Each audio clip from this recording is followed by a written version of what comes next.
तो उसमें एक साहूकार रहता इसी था। चर्चा में कहानी। साहूकार रहता था तो बहुत बड़ा धनवान था, लेकिन उसका कोई पुत्र नहीं था। वैसे तो खूब कोई कमी नहीं थी, पर उसका कोई पुत्र नहीं थी, कोई पुत्री नहीं थी, कोई संतान नहीं थी। बड़ा दुखी था कि भगवान, हे भोलेनाथ, अब मुझे कोई पुत्र दो या पुत्री दो, संतान चाहिए मुझे। शाम के समय में जाता था और भोले बाबा के दीपक जलाता था और भोले बाबा से प्रार्थना करता था, हे भोलेनाथ, मुझे कुछ तो दे आप। ऐसा करता करता बहुत उम्र बीत गई, लेकिन उसके कोई संतान नहीं हुई। तो एक दिन भोली पार्वती माता, क्योंकि पार्वती माता दयालु है, सब पे दया करती है, पार्वती माता बोली, हे भोलेनाथ, ये आपके मंदिर में रोज आता है और आपसे विनती करता है, आपका दीपक जलाता है और दीपक दीपक भगवान को बहुत प्रिय है, बहुत पसंद है। भोलेनाथ उस पर बहुत प्रसन्न हो गए। तो बोला, क्या करूं मैं, इसका भाग्य में कोई संतान नहीं है, नहीं तो कोई लड़का है और नहीं तो कोई लड़की है, मैं क्या करूं। कि भोलेनाथ आप कुछ भी करो, आप अंतर्यामी हो और आप इसको संतान दे। कहने लगी ठीक है। तो अपने भोलेनाथ बाबा उसके सपने में और दर्शाव दिया भोलेनाथ कि भाई तेरे संतान तो होगी, लेकिन तेरे 16 साल की संतान होगी, लड़का होगा, पुत्र होगा, लेकिन वो 16 साल का होकर खत्म हो जाएगा। अब बड़ी खुशी हुई, साहूकार को बड़ी खुशी हुई, लेकिन एक बात में देखकर दुखी हुआ, रोने लग गया कि भोलेनाथ आप देने भी लगे और यहाँ क्या दिया कि मेरे को दिया, लेकिन आप 16 साल का है और 16 साल का होगा फिर उसके बाद में दुखी बात है। ऐसा कानन ने समझाया, चलो कम से कम ये तो कहना छोड़ देगी दुनिया की ये भी पुत्र था, अपना मन को समझा लिया। तो ऐसे ही होते उसके उस दिन में गर्भवती हो गई उसकी स्त्री और 9 मास उसके चंद्रमा के समान पुत्र प्राप्त हो गया। पुत्र प्राप्त हो गया तो बड़ी खुशी से रहने लग गया, उसको खिलावे, उसको रखे, ऐसे बहुत कई दिन बीत गए। ऐसे करते करते कई दिन बीत गए। अब ये सोच रहा, लड़का तो हो गया, भोलेनाथ हो सकता है इसको उम्र दे दे, भोलेनाथ जब इतनी दया करी है तो इसको आगे भी उम्र दे दे। हाँ, तो उसको विश्वास था भोलेनाथ को, भोलेनाथ पे विश्वास था, तो ऐसा कहकर वो बड़ा हो गया, कुछ 8-7 साल का होने लगा। तो अपने मामा को बुलवाया और बोला कि इसको है ना काशी जी ले जाओ और काशी जी ले जाकर और इसकी वहां पे इसकी पढ़ाई करवाओ। कहने लगी ठीक है, बहुत सारा धन दे दिया, क्योंकि धन की तो उसमें कोई कमी थी नहीं, और उसको धन दौलत देकर उसको भेज दिया। मामा भांजा चले गए तो रास्ता में और एक बारात जा रही थी, तो उसमें वो लड़का था, वो काना था एक आंख से। तो जो लड़का था तो उसका बाप सोच रहा था, अगर पता चल जाएगा लड़की का पिता ने तो ये हमारे को इनकार कर देगा, हमारे बारात वापस भेज देगा। इससे देखो तो देखो कितना सुंदर राजकुमार है ये, बड़ा सुंदर राजकुमार है, इसको एक टका आप थोड़ा दूर करके बोलो माइक। लड़की का पिता था, वो कहने लगा कि ऐसे करो, मैं तो सुन लगे। वो लड़की का पिता था तो वो कहने लगा कि आप ऐसे करो, थोड़ी सी देर के लिए हमारा एक काम कर दो। कहने लगे बताओ क्या काम है। कि आपको ऐसे है थोड़ा सा और एक गोरवा और गोरवा के बाद में फेरा हमारी लड़की के साथ कर दो, इस लड़की के साथ कर दो आप, तो हमारा ही काम हो जाएगा। लड़का का पिता बोला ठीक है मैं कर देता हूँ। बड़ा सुंदर था तो भगवान की देन थी, तो उसका तो बड़ा सुंदर रूप था। तो बोला लड़का तो बहुत सुंदर आया है। जब गया गोरवा पर तो कहने लगे लड़का तो बहुत सुंदर है, तो उन गोरवा जाते तो सब देखते हैं, पहली का कोई नहीं देखता था, तो उसी समय वो लड़का बहुत सुंदर आया, बहुत सुंदर आया। ऐसा करके वो बोला बेटे एक काम होता है फेरा और करना है। ठीक है, तो वो क्या काम करा, फेरों पे बैठ गया, फेरों पे बैठ गया, तब उसने फेरा ले लिया। फेरा लेकर उस पर लिखने लगा कि देखो अगर काना भी इनके साथ जाए तो देखो आपकी साथ जो बारात आई है उसके साथ चले जाना, और अगर मेरे साथ जाए, जो मेरे साथ फेरा किया मेरे साथ जाए तो मैं 12 वर्ष में काशी भी पढ़ता हूँ ना, 16 वर्ष में, तो उसके बाद मैं आऊँगा तो मैं आपको जरूर लेकर जाऊँगा।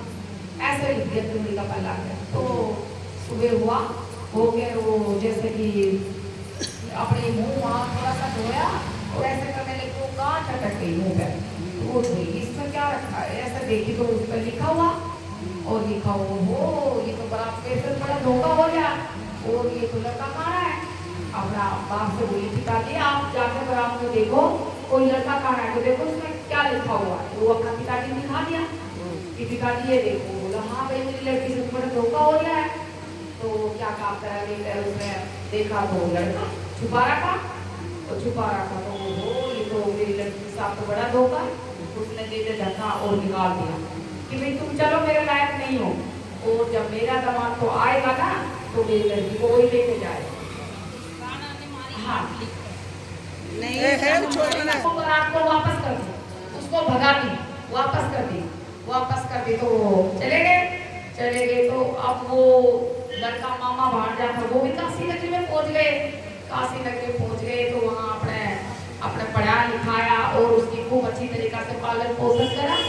ऐसे करता करता कई दिन बीत गए। तो अब बोला कि अब हम जाएंगे अपने घर पे जाएंगे, तो तैयारी करने लगी। मैं एक यज्ञ करके जाऊंगा यहाँ पे, भोलेनाथ की कृपा से भोलेनाथ का एक यज्ञ रचाया हुआ, यज्ञ रचाया तो सारी दुनिया में नगरी में और सब ने कहने लगे भाई आज भोलेनाथ का नाम का और मेरा भांजा के लिए और आज पढ़ाई पूरी करके ये वापस जा रहे हैं अपने घर पे, और इसके अपने देश में जा रहे, तो इसको मैं भंडारा करके जा रही हूँ। सारी नगरी सबने न्योता दे दिया, सब जीतने के लिए आगे तो कितने में ही उस लड़का की जो उम्र थी वो पूरी हो गई। अब वो जो भांजा था मामा था वो अपने भांजे के लिए रोने लगे, चिल्लाने लगे कि भोलेनाथ ये क्या हुआ, अब मैं अपने भाई बहन को क्या जवाब दूंगा कि मैं तो लेकर आया था, तू ये क्या किया। ऐसे रोने लगे, चिल्लाने लगे। अब इतनी देर में जो यज्ञ हो रहे थे महादेव और पार्वती जी वो भी आ गए।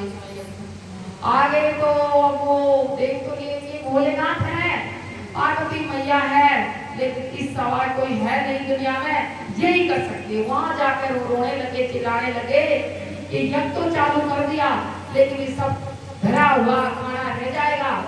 लेकिन ये भोलेनाथ वो रोने चिल्लाने लगी। पार्वती माता बोली भगवान ये बताओ इसने यज्ञ करना फिर ही रो रहा है, इसकी तो पहले सुनो, आप बोले बाद में करना, पहले इसकी सुनो।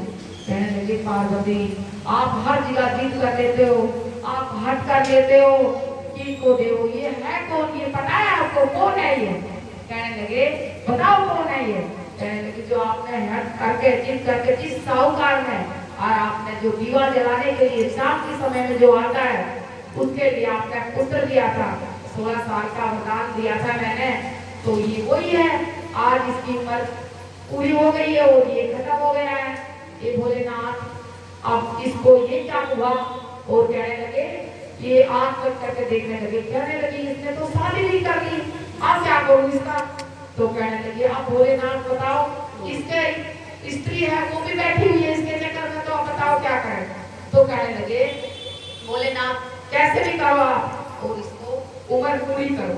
तो भोलेनाथ दयालु दया के सागर हैं। और भगवान के पास गया, कहने लगे वो तो स्त्री है और उसकी भी उसने शादी कर लिया, उसके पास जाएगा तो वो किसके सहारे रहेगी।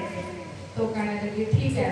तो उन्होंने क्या करे, जो स्त्री की जो उम्र थी तो आधी उसके लगा दी और आधी उसके, ऐसा करके भोलेनाथ और उसको थोड़ी सी और भी बढ़ा दी अपनी तरफ से और उसको चिकलियां अपनी चीज से छींटा लगा दिया और हर करके खड़े हो गए। तो अब अच्छी तरीका से जग है जो पूरा समाप्त कर दिया, खाना भंडारा सबको खिला दिए पिला दिए। उसके बाद में और अपने घर की तरफ रवाना हो गए। तो रास्ता में और जैसे भी उसकी शादी हुई थी वहां जाकर और खड़े हो गए। तो वहां जाकर कहने लगे भाई ये कौन है। जैसे कि लड़कियां आई छोटी पानी वानी भरने के लिए पहले आती थी लड़कियां, तो उससे कहने लगे भाई हूँ जब तो तुम्हारा जीजा हूँ, कोई माने तो, अब नहीं माने तो चलता हुआ मुसाफिर हूँ। तो कहने लगे आप बताओ किसके मेहमान हो, ये बताओ कि फलाना फलाना ना जाके और उनकी लड़की से मेरी शादी हुई है, आप उनको बोल दो। आप कहने लगे ठीक है। जाके उससे कहने लगे कि तुम्हारा दामाद ऐसे ऐसे और वहाँ बाहर खड़े हुए हैं।